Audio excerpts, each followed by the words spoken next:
Hello and welcome to the Sun Racing preview of day one of the York Ebor Festival in association with Betway. I'm Tom Bull and I'm joined by Jack Keene and Callum Jamieson of Sun Racing and Chad Yeomans of Betway to discuss the first day of one of the great meetings of the year.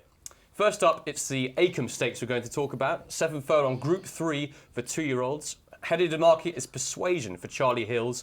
This horse won very well on debut at Goodwood. Also up there is Vitality for Joseph O'Brien and a smattering of other horses. Guys, I'll start with you, Jack. Yes. What are your impressions of the favourite? He showed a very potent turn of foot to strike first time of asking, didn't he? Oh, you couldn't fail to be impressed with Persuasion at Goodwood, could you, Bully? I mean, it was one of those classic Goodwood races. It was a bit shorter room, and once he got daylight, he just took off. He did. I mean, he's clearly a nice prospect. For me, I'm not convinced about the strength of that race. They finished in a bit of a heap, so I wouldn't be backing him at the prices. But I mean, he's clearly a nice prospect for the Charles Hills team. He won this last year with Phoenix of Spain. Obviously, he was a subsequent classic winner. Indeed. So I guarantee they like him, but for me, I wouldn't be backing him at the prices currently. So who of the others interests you the most? Well, I have to say, I'm quite keen on this Val Demoro of Richard Fahey's. He was a really good third to the subsequent superlative winner on his debut, Mystery Power. He flopped at Goodwood last time, but I think we can forgive him that. He was under a penalty and it wasn't his running. But this lad, he shaped really well on debut and then bolted up at Donny. He's got a really nice quick ground action, so the drying ground will suit him. He's by Declaration of War, who's a stallion I've got a lot of time for. And Absolutely. I think this is a really nice colt. He absolutely gagged up at Donny, so I think he's got a bit of potential, this thing. Excellent. Callum, what about you? I think Jack stole my notes for Persuasion. I've pretty much got the same lines to say. I'm not a big fan of that Goodwood race he won. I think a bit more got made of it because Cardem had won the Stewards Cup previously. I think it was a bit of a Charlie Hills hype train that day. I'd be taking him on as the Jolly. I think he'll probably be going off Jolly by the look of things. Richard Fahey's horse, I'm also not quite so keen as you are on him. I think his profile's good on paper. I'm just not sure that Donny race was up to much, as horses have been beaten behind there. He's obviously behind Mystery Power. I think the profile looks good, I think, because you're third on debut to a good horse like that. Then you follow up with a win. There's nothing to knock. I just don't think he's quite up to that. I think he's going to have to improve 15, 20 pounds to that much figure here. That's a lot. And I mean, that's a lot. That's a very bold statement. That's a big What ask. do you like then? You're bigging it up now. I'm expecting you to be very hot on something. There's two I'm sort of not keen on, but I like. Cobra Eye being the first of that. I think the Phoenix team really like him.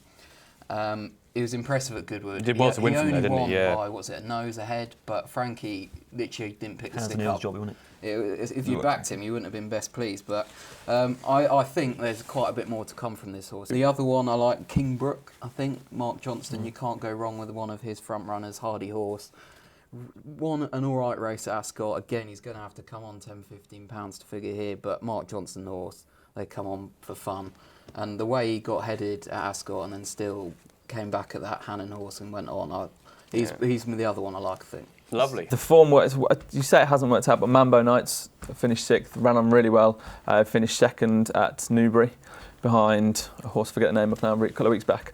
And the 8th King of Athens was only beaten 4 lengths by Aaron Moore. So that form ties in with Vitology. So I don't think he's as bad as what we think. He's probably be the biggest loser of the day for us at Betway. Oh, really? Okay. Yeah, it's 7-2, head to the market. We've got Vitology is 5-1. Val Demoro 6-1 and Cobra Eye 7-1.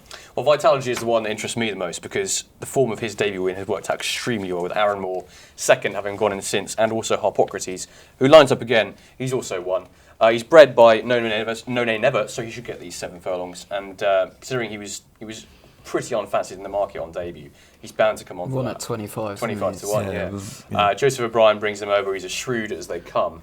And he's a pretty decent price around the 5-1 mark. Do you say? I think. Yes. Yeah, he should be. He should be capable of going close at least. Next up, it's the Great Voltager Stakes, the St Ledger's staying trial for horses over 1 mile 4 furlongs. Heading the market here is John Gosden's Logician, having won all 3 starts very impressively. He's yet to prove himself at a higher level, but he looks a very exciting prospect. Taking him on are the likes of Constantinople for Aidan O'Brien, who showed more quirks than a grandfather clock last time at Goodwood, just losing out to Naif Road in the Gordon Stakes, who also reopposes here. It's a small field with Jalmood and Norway finishing off the 5 runners. Callum, I'll come to you first. Thoughts on the favourite Logician? Cheers, Simon Cow. So as we've said, Gossens is supposedly his next day-in superstar, but this is a big step up from a handicap company to a decent-looking Group 2 against proven animals. I mean, if he's going to be his ledger horse, he probably needs to win this and win it quite cosily, even if he's not fully tuned up. It's always a bit of a prep for the ledger. This some horses might not be 100% fit for this, but I think he's going to need to be on his A game for this because he lacks that experience of his rivals. And if he's going into the ledger off a half-cooked trial, I don't think he's going to be fully tuned up for that. So I think if he's going to be a ledger horse, he needs to run well. He needs to win this quite cosily. Whether I could back him at the price, that's not. He's very short, no. isn't he? Yeah. What is he at? Chad, looking at the prices, you've seen a lot of money for Logician, I imagine. We have, yeah. I mean, Logician stands at the head of the market at 5-4, Constantinople 9-4, Naif Road 4-1 and 14-1, the other two. I quite like Constantinople. I thought it was very green at Goodwood. Jack? Oh, yourself? I've been burnt by Jalmood several times this season, so I will not be going back in. Fair enough. He's too keen for me. It pulls his chance away. He pulled his chance away at Ascot, albeit over too far a trip.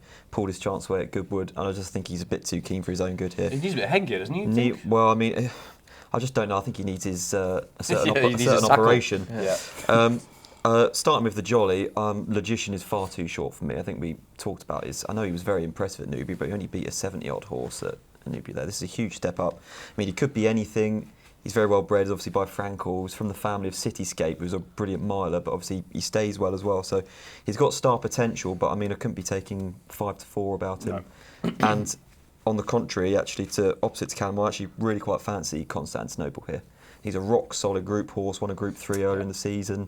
He should have won at Ascot. I think he was given too much to do. He all very nearly gave away a huge weight to win there, and he was just picked off late in the day. He just got the revs up too early, and obviously he didn't want to be caught out of his ground, but in doing so, he then over-raced and probably pulled his chance away. It was a strange race. It was a weird race. It was pretty muddling, and I mean, obviously, Naif Road was very well placed throughout to kind of come and pick up the pieces late on. No, but he was, yeah. I think Constantinople, I'll be quite keen on. He's got no excuses left now, has he? If he gets it wrong here, then you start to worry going forward, don't you? But if he does put his best foot forward, I think it's between the top two in the market, isn't it? But Yeah. I mean, I think he's by far the most likely winner, personally, Constantinople. I think his form is way and above. Logician's got a mark of 101, and the race he won last time at Newmarket was absolutely woeful. He was beating up 70 rated horses. I mean, yes, he won it very easily, but he was 1-5. He's got a lot to prove at this level. He may well be capable of doing it, but I always want to side with horses who've got that form rather than the potential. And Constantinople has still got quite a bit to come. I'm sure he has left in the tank. Yeah. You know, as you've all alluded to, that Goodwood race, he didn't cover himself in glory, but kept to a fairer track. He's surely going to be a different proposition. And yeah, as you say, the fact that Aidan O'Brien is put him in here in the St Leger trial basically is one of the reasons I want to be with him. And I think you can discount Norway and Jalmood. I don't think they're going to be winning. Moving on now to the Juddmonte International, the premier race for middle distance horses over 1 mile, 2 furlongs. Crystal Ocean is the hot favourite here, having just lost out to superstar heroine of the turf, Enable, at the King George last time out at Ascot. He's proved himself over 1 mile 2 earlier this campaign with a wonderful victory in the Prince of Wales Stakes at Royal Ascot, and he's certainly going to be a tough nut to crack. Amongst those taking him on is the wonderfully talented 3-year-old King of Comedy for John Cosden. This horse possibly should have won the St James's Palace at Royal Ascot, but was given far too much to do by Adam Kirby. Came there flying, but couldn't quite get there, and in receipt of weight, he's surely got a big chance. Others to mention are Japan, who comes the only horse in this race coming in off the back of a Group 1 success. That was in the Grand Prix de Paris. Chad, I'll come straight to you with the prices, please. Well, as you mentioned, Crystal Ocean heads the market at 5-4. King of Comedy, the John Gosden horse, is a 7-2 shot with us at Betway. Japan, the only Group 1 winner, Indeed. coming off the back of Group 1, is 5-1. Circus Maximus 9-1. Elarcum 10-1 and 33-1. And bigger the rest. Lovely stuff. And what would you say is your main take on the race? I'm not a massive fan of Crystal Ocean as a horse. In general, I think the whole best horse in the world title is a farce. Yeah, in I'm my in honest agreement. opinion. I don't think actually he's as good as what people think he is. I think he's got close to Enable, but after watching the last 2 runs, but Enable's actually just beating him hands and heels with minimum fuss. And I don't think he could be in the same league. I really don't think he's as good as what people think he is. King Comedy, I think, has his quirks. Was mounted in the chute at Sandown in the Heron Stakes, if I'm not mistaken, and then was hanging at Ascot before came wide. So I think he's got his quirks as well. Japan, I think it's probably more of a ledger horse. If my gut is, if I'm being honest, I think he is more of a ledger horse. But the horse that surprised me most this season is Circus Maximus. I didn't expect him to win this St James's Palace, and he did. And I think you and a lot of people, I think. Yeah, but I think he ran really well behind Two Darn Hot in the Sussex as well. The step up in trip I think he'll bring out a slight improvement, and I think a 9-1 is a good price. Lovely stuff. Cheers, Chad. Callum, come to you, mate. What do you think of the race? It's a cracking race, this, isn't it? You don't have to be a better to enjoy races like this. You can sit back and enjoy these. If you don't like a race like this, you're in the wrong game. Yeah, it is. You've got Aiden's 2 in here. We've already discussed that. I'd much rather have Circus Maximus over Japan. I think the prices are a lot to do with who Ryan Moore's on. Ryan Moore's obviously on Japan. As we've already said, I think Japan's only running in this to leave Constantinople in the Voltigeur. I think King of Comedy is arguably the best 3-year-old in training in England now, isn't he? Now Two Darn Hot's been retired. But I think it killed Gosden not to run him in the Sussex Stakes. I think he really wanted to run him there. He must have. They were talking about France beforehand, weren't they? I think he'll be the best horse of these in the long term. I just think this might come a little bit soon. I think York is more of a galloping track, and I think horses like Crystal Ocean and that are going to be far more suited to York than King of Comedy, who is a much more. I think a mile would be perfect for him right now as a 3-year-old. I think he's very much turn of foot based currently. I think he's only had 5-6 runs. I think he's going to be a lot better next season as a 4-year-old. He's still got more to grow into, and I'm not sure I could back Crystal Ocean at the prices, but I think you're saying Enable's gone past him on hands and heels, etc. I think Enable will go past any horse in training on hands and heels. I don't think that's a negative as such. I mean, he's been better with a bit of cutting the ground, and that's a bit of a worry, but I just think he'll be too good for these, even giving weight to the likes of King of Comedy right now. Okay, lovely stuff. Jack, come to you. Well, yeah, I don't really need to add too much more about Crystal Ocean, but I think he's a fantastic horse. He is genuinely top class in my opinion, and I have to disagree with Chad. I think he probably is the best turf horse, middle distance turf horse in the world. You think he's better than Abel? But the caveat is, at Ascot, he is a few pounds better than he is elsewhere. Yeah. I feel like he's giving Ascot. Enable £7. Ascot's his track because he just sits handy and he kicks off the bend and then he just doesn't come back to them. He ran an absolute screamer behind Enable. He's a horse people like to take on, isn't he? And there's obvious horses to take him on with in a race like this. So. Yeah. King of Comedy, I think he probably does want 10 furlongs. His half-sister won the French Oaks and Gosden's adamant he wants a 10 furlong trip now. Well, he flew home, didn't he? He absolutely flew home. He's got loads of speed. Wants 10 furlongs. I just think right now a stiff mile or something like that is perfect for him. Tuck him behind, use his turn of foot. I just think 10 at the moment with horses like Crystal Ocean and just will negate that turn of foot, if that makes sense.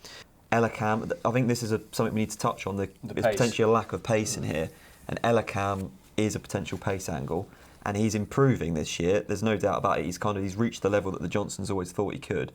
And if he does lead and he gets a soft lead, who's to say he won't just keep galloping and galloping and galloping? He's very tough. 2 from 3 at York as well. He's got a good record at York. He obviously was very impressive at the York Stakes. He won't keep galloping and galloping. You don't not a fan? I think they'll get past him. I just don't think. I think he's probably a good Group 2 horse. If class horses elsewhere in this race, I mean, we've got Cheval Grand, who's obviously, we shouldn't really underestimate the Japanese horses. Not off the Deirdre, yeah. But I mean, looking at his form, I mean, he's a genuine 1.5 mile horse. I mean, he's running 2 mile races and run really well in them in Japan. So I think he's, again, more of a stayer. Lord Glitters up in trip is a bit of a tough reintroduction. Never get him right, can you? It's not Ascot, is it? No, it's not Ascot, and it's not the straight mile or around the bend. But I mean, back up to 10 furlongs, this is going to be pretty tricky for him. But at a price, I did want to throw Regal Reality at you, Bully. Hello. Because Bonjour. I just think, I mean, he was so impressive in the Brigadier Gerard, very impressive that day. And he ran off his face to finish third to Enable in the Eclipse. That was a huge run. He ran superb. Giving away as well, right? I think he gave away, and I think the bookies have overreacted from that one flop at York on soft ground, where he still travelled up, but he couldn't. His speed's blunted on soft ground. So I mean, he drifted from strong favourite out. Yeah, I mean, it was quite clear they were expecting him to hate the ground. So on a sounder surface, what price is Regal Reality, Chad? 25 to 1. 25 to 1 is a fantastic each way bet. Guys, let's just quickly move on to best bets from the rest of the card. And is anything that's particularly shone out for you, Jack? Just a quick one. I've got a soft spot for Blakeney Point, who goes in the 2 mile handicap. Excellent. I'm a big fan of Blakeney Point. He's a stakes horse, really. He hasn't really had his conditions this year. He's back up to 2 miles, which I think is going to suit him. He was staying on 5th in the Ebor last year, not beaten too far off 105. He's off 99 this time around. And the Roger Charlton Yard are in absolutely flying form, so I expect Blakeney Point to go well. Lovely. I'm actually going to take you on with him in that race. You are. Indeed. With Eddystone Rock, who, I mean, I know you can't really read much into Shergar Cup form, but he absolutely waltzed in Ascot on Shergar Cup Day in the Stayers race. Hayley Turner gave him an absolutely brilliant ride, but I think he would have run if I was riding it, to be honest. Well, I'm not so sure about that. He probably would have died, actually. And no, I thought he was very, very impressive that day. And he's had very few opportunities at 2 miles. He's run twice on the weather at 2 miles, but he didn't really get home. But this on turf showed him a different light, I thought. He was very impressive. Travelled really, really well. And with James Doyle now taking over, I think that's a pretty good point to take his chance. Good, yes. And if he can kind of... He likes to be held up. If he can get a good toe into the race, I can see him going very well indeed. I don't know what price he is, actually. I think he's around the 10-1 mark. It's probably throwing Well, I over the guess bus when there. you've got Chad. Well, indeed. Do you know? That's a bit No, I haven't got the prices for that race. I might think have he's not around even about been 10-1 priced mark. Yeah. Callum, what about you? The opening sprint, the Symphony Group Handicap, I quite like Moment of Madness for Charlie Hills. Looks quite a big price to me. It's always won by one of those from the front sprinters, El Astronaut, Boom the Groom, Caspian Prince. He's just dropped down to a really attractive mark now, William Buick riding. I think he looks a bit of a big price. Excellent. Interesting one is Dakota Golden. That. Did you say you like that one earlier? Yeah, I think I've won easy in the Great St Wilfred on Saturday. You did, very before easily, that, and won easy before that at York. It's obviously a different animal this year. I mean, if he wins this, he'll have to be a group sprinter now. I think you'd probably go the Air Gold Cup, and then you'd have to say group sprinter. I tell you what, it'll be some effort to win the Eggle Cup off the weight he will be on. I think the ground might just go against him, but he's definitely the right favourite, yeah. Absolutely, great. And lastly, best bet of the day. Blimey. I've thrown you under the bus there, haven't I, lads? But let's just go for it. All right, then. Best bet for me, Bully Lad, is Constantinople in the Great Voltigeur. Excellent. I'm going to say the same thing. I think he's got an absolutely huge chance, and I think he will get the better of Logician, who is far too short a price. Callum? Moment of Madness.